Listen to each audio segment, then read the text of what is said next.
bavard comme une pie. On joue à la poupée? On joue au camion? Non, Oh, dites-moi les enfants, vous êtes bavards comme des pies. Des pies? Vous ne connaissez pas l'expression? Ce matin-là, à l'école des oiseaux, Maître Barnabé avait un mal fou à faire régner l'ordre dans sa classe.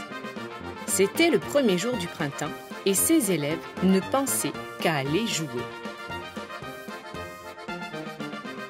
À l'école des oiseaux, quand le ciel est tout bleu, la cour de récréation est immense. Et Maître Barnabé voulait justement apprendre à ses oisillons les rudiments du vol. Le plus important, dit-il, est de savoir où se poser avant d'être trop fatigué. Sinon, vous risquez d'avoir un accident. Et sur le tableau, il dessina une branche d'arbre, un poteau électrique, une corde à linge et un panneau de signalisation. Sophie la pie agita son aile pour demander la permission de parler, et avant que Maître Barnabé ne l'y autorise, elle s'exclama.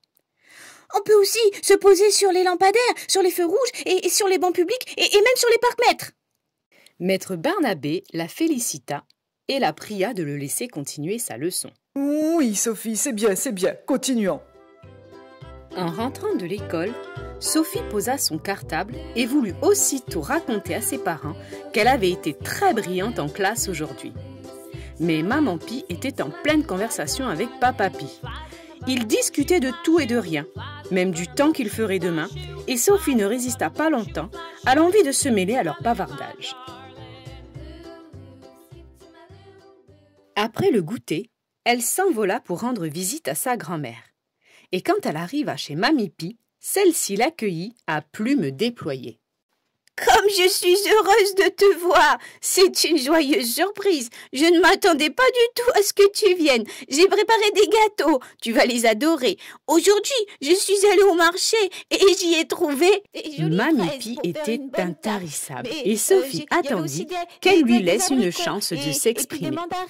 Et en fait, j'avais envie de tout prendre. Quand sa grand-mère reprit sa respiration, elle sauta sur l'occasion pour lui raconter sa journée. Mais, dès qu'elle commença, elle entendit Mamie Pie ronfler.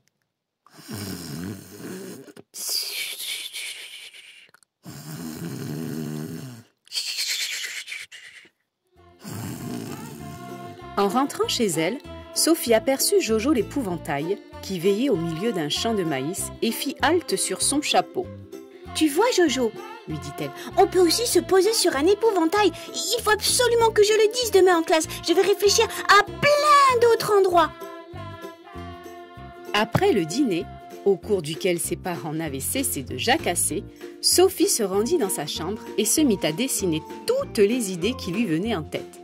Le phare perché sur la falaise qui éclairait le ciel à la nuit tombée, le moulin à vent, la grande horloge sur la place du village, jusqu'à ce que Maman Pie lui dise qu'il était temps de dormir.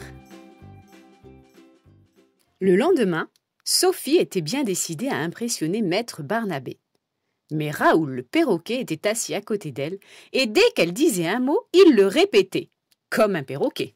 Maître, Maître, j'ai bien réfléchi. J'ai bien réfléchi. On peut aussi se poser sur un phare. On peut aussi se poser sur un phare. Mais arrête! Mais arrête! Sophie fulminait et Maître Barnabé leur ordonna à tous deux de se taire. Raoul, aujourd'hui, tu es bavard comme une pie. Le jour suivant, comme il pleuvait, Maître Barnabé emmena ses élèves en promenade pour leur apprendre à voler par mauvais temps. Et si le vent se lève et qu'il se met à neiger ou s'il y a du brouillard? Demanda Sophie. Ce sera l'objet d'une autre leçon, répondit le professeur. Et s'il fait froid et s'il fait nuit? Insista Sophie. Chut et concentre-toi, ordonna Maître Barnabé.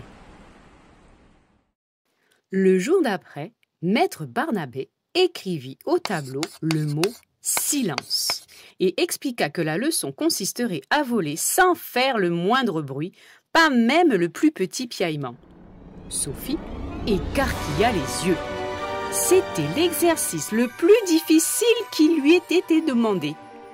Et elle serra son bec de toutes ses forces. Dès la fin du cours, Sophie retourne voir son ami Jojo l'épouvantail.